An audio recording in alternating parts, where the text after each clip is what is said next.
Alors, le Spirit, c'est en fait une commande qu'on lui a faite à la fin des années 30, en 39. Le premier épisode est paru en 40. C'était de faire un petit comic book pour les journaux quotidiens, ce qui est un supplément hebdomadaire, ce qui était un petit peu paradoxal parce que les comic books étaient en train de se développer en dehors et un peu contre les journaux. Et donc il y a quelqu'un qui a une idée, c'est on va pas combattre l'ennemi, c'est se l'annexer, donc on va mettre des suppléments format comic book dans les journaux.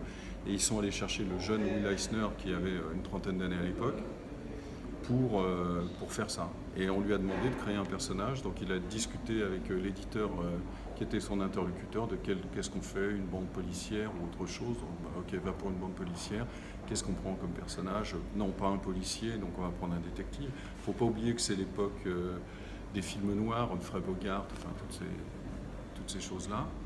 Et des super-héros. Alors c'est le début des super-héros. Là c'est important effectivement parce que on lui demande s'il peut faire un héros à costume. Le terme super-héros est un peu tardif. À l'époque on disait costume heroes parce que Superman a un décollant, voilà, une cape, etc. Donc est-ce qu'il peut avoir... Et Eisner ne voulait pas du tout de ça. Ça ne l'intéressait pas. Et en fait la concession qu'il va faire, c'est que le costume de son héros c'est un masque. Un masque tout bête. Et en fait il va se lancer toutes les semaines sur le principe d'une histoire de 7 pages. Le supplément fait 16 pages, je crois. Donc il y a des petites histoires complémentaires, mais l'histoire principale, c'est le Spirit. Et il se l'octroie pour lui. Il s'entoure d'assistants qui sont tous sauf des médiocres, hein, c'est pas des manches. C'est très bon dessinateur, très bon scénariste. Et là, une fois par semaine, il va commencer à s'adresser à un public qui n'est pas le public des comic books, qui est un public plutôt adolescent, public de la presse, et des publics adultes aussi. Et en fait, les journaux, alors grande surprise, à l'époque on ne fait pas des sondages comme aujourd'hui, mais on teste quand même un peu ce qui se passe. Et ils ont des retours, en particulier de courrier, de lecteurs adultes qui disent mais c'est très bien ce truc-là, c'est formidable. Et moi je suis tombé sur une interview de Kurt Vonnegut, le regretté et très grand écrivain américain, qui disait moi je lisais ça quand j'étais gamin, donc avant-guerre, et mon père adorait ça. Et son père était architecte, très cultivé, tout ça, il trouvait ça formidable. Donc il est dans un journal, il a une contrainte, il faut une bande dessinée de genre, super-héros, des vrais méchants, des vraies femmes fatales. Alors il fait des créatures aux courbes assez affolantes, habillées, très échancrées, tout ça, mais qui sont aussi des vrais personnages. C'est-à-dire c'est des personnages négatifs, Pégase, Plaster of Paris, Sans Serif, etc. C'est des femmes fatales absolument incroyables, mais elles ont une vraie personnalité. Donc il répond à la commande et en même temps il joue avec l'histoire. Il y a très vite, le Spirit par exemple peut devenir un personnage secondaire d'un récit.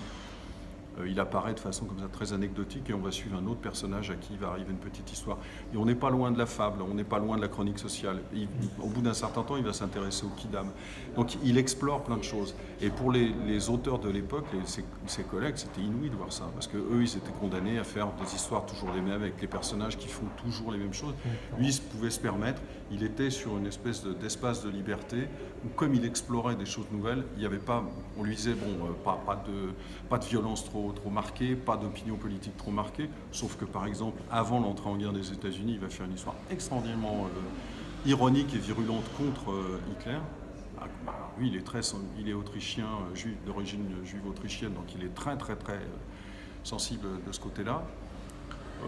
Évidemment, il n'y a pas de sexe, mais c'est quand même une bande dessinée où il y a la vraie question de la séduction. Le Spirit, il combat des femmes qui sont du mauvais côté, mais elles sont extrêmement belles, elles sont très séduisantes, et la séduction marche des deux côtés. Pour un lectorat adulte de l'époque, il essaye de se rapprocher le plus possible de ce qu'est une littérature adulte, déjà à l'époque. Et c'est un signal fort pour les lecteurs, c'est un signal fort pour ses collègues et pour certains éditeurs. Et de ce point de vue, il va faire beaucoup évoluer la bande dessinée américaine. Comme vous parlez des kidam, il s'intéresse aussi aux diasporas, beaucoup. Alors ça, c'est plus marqué dans la deuxième partie de sa carrière parce que c'est un cas exceptionnel d'un auteur qui va travailler, qui va avoir 2 grandes périodes créatives dans sa vie. Moi, en BD, je n'en connais pas d'autres. De 30 ans à en gros 40-45 ans, il fait le Spirit. Et puis il revient à la bande dessinée à 50-55 ans, et là, jusqu'à la fin, il va faire tout ce qu'on appelle maintenant, c'est lui qui a popularisé le terme, les romans graphiques, hein, Pacte avec Dieu, Fagin le Juif, Le Rêveur, Big City, enfin toutes ces grandes séries, dont le personnage principal Il n'y a pas de héros principal, en fait, c'est la ville et les gens qui sont dedans, hein. Les petits bonshommes, les gens.